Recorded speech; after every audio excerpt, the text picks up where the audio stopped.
எல்லாருக்கும் வணக்கம். இன்றைக்கி என்ன பார்க்க போகிறோம் அப்படின்னா, சூப்பரான ஒரு இன்ஸ்டன்ட் மாங்காய் ஊறுகாய் எப்படி பண்ணுறது அப்படின்னு தான் பார்க்க போகிறோம். ரொம்ப ரொம்ப ஈஸியானது கூட இது. மாங்காய் தொக்கு எப்படி பண்ணுறோமோ அதே ஸ்டைலில் ரொம்ப ஈஸியாக பண்ணக்கூடியது. தோல் சேர்த்தி, கேரட் சேர்த்தியில் சேர்த்தி அந்த மாதிரி ப்ராசஸ்லாம் இல்லாமல் ரொம்ப ஈஸியாக மாங்காய் தொக்கு எப்படி பண்ணுறது அப்படிங்கிறது தான் இன்றைக்கி பார்க்க போகிறோம். அது பார்க்கலாம் வாங்க. மாங்காயை தோல் எடுத்துகிட்டு மாங்காயை இந்த மாதிரி பொடி பொடியாக நறுக்கி வச்சுருக்க பாருங்கள். குட்டி குட்டியாக இந்த மாதிரி பீஸ் எடுத்து நறுக்கி வச்சுக்கணும். தோல் எடுத்துகிட்டு நறுக்கிக்கலாம். தோல் தடிமனாக இருந்ததுன்னா நம்ம தோல் சீவிட்டு எடுத்துக்கலாம், இல்லைனா அப்படியே கூட போட்டுக்கலாம். ஒட்டு மாங்காயாக இருந்தால் அப்படியே போட்டுக்கலாம். குண்டு மாங்காயாக இருந்ததுன்னா நம்ம எல்லாத்தையும் சீவிட்டு தான் எடுத்துக்கணும். இந்த மாதிரி பொடி பொடியாக நறுக்கிக்கலாம். அடுப்பில் நல்லா தாராளமாக ஒரு 4 குழிக்கரண்டி அளவுக்கு எண்ணெய் விட்டுருக்கேன். கிட்டத்தட்ட ஒரு 50 ml விட்டுருக்கோம். இதில் கடுகு போட்டுக்கலாம்.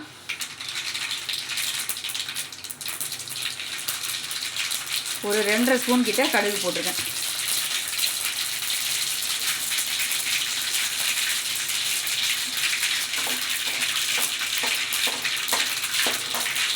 கடுகு பொரிஞ்ச உடனே பெருங்காய பொடி போட்டுக்கலாம். ஒரு 2 ஸ்பூன் கிட்ட பெருங்காய பொடி, அதுக்கப்புறம் 1 ஸ்பூன் மஞ்சள் பொடி போட்டுக்கலாம்.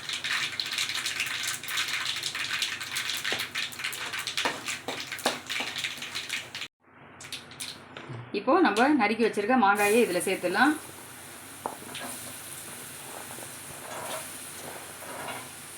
எல்லா மாங்காயையும் நம்ம இதில் போட்டுக்கலாம்.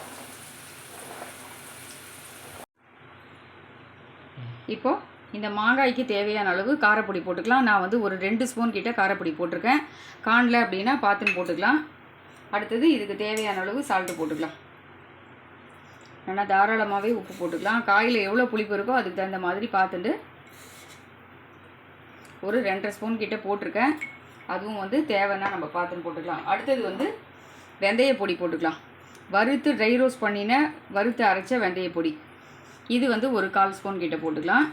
வெந்தய பொடி போடும்போது தான் இதோட வாசனை ரொம்ப சூப்பராக இருக்கும்.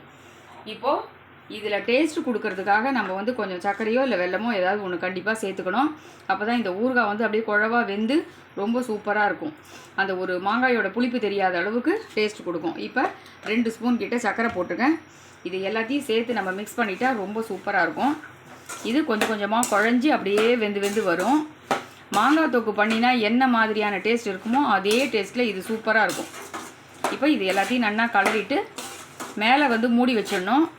அப்பப்போ ஒரு 2 நிமிஷத்துக்கு ஒரு தடவை நம்ம இதை என்னென்னா கலரி விட்டுக்கலாம். இப்போ மூடிட்டு ஒரு 5 நிமிஷம் கழித்து உங்களுக்கு காமிக்கிறேன். ஏற்கனவே ரீஃபைண்ட் ஆயில் விட்டு தாளித்து கொட்டியிருந்தோம். இப்போ மேலாக அப்படியே பச்சை நல்லெண்ணெய் கொஞ்சம் விட்டுக்கலாம். நல்லெண்ணெய் சூடு பண்ணாமல் அப்படியே பச்சையாக விட்டுட்டு இதையும் சேர்த்து நல்லா கலந்து விட்டுட்டு மேலாக மூடி வச்சுடலாம். இப்போ நமக்கு மாங்காய் போட்டு நல்லா ஒரு 5 நிமிஷத்துக்கு மேலே ஆகிடுது பாருங்கள். இந்த அளவுக்கு வெந்து வந்திருக்கு. இன்னும் ஒரு 5 நிமிஷம் கிட்ட இருந்தால் போதும். ஒரு 10 நிமிஷத்தில் ரொம்ப சூப்பரான இன்ஸ்டன்ட் மாங்காய் ஊறுகாய் நமக்கு ரெடி ஆகிடும். ரொம்ப அட்டகாசமாக இருக்கும் இந்த மாங்காய். தயிர் சாதத்துக்கு தொட்டுன்னு சாப்பிட்றதுக்கு அவ்வளோ நல்லாயிருக்கும். எல்லாத்துக்குமே ரொம்ப சூப்பரான ஒரு சைட் டிஷ்ஷாக இருக்கும். இன்னும் கொஞ்சம் நாழி வெந்துட்டோம் பார்க்கலாம். இப்போ நமக்கு போட்டு ஒரு 10லேருந்து 15 நிமிஷம் கிட்ட ஆகிடுது. இந்த அளவுக்கு வெந்திருக்கு பாருங்கள். நமக்கு இன்னும் குழைவாக வேணும் அப்படின்னா இன்னும் ஒரு 5 நிமிஷம் வச்சோம் அப்படின்னா குழஞ்சிரும்.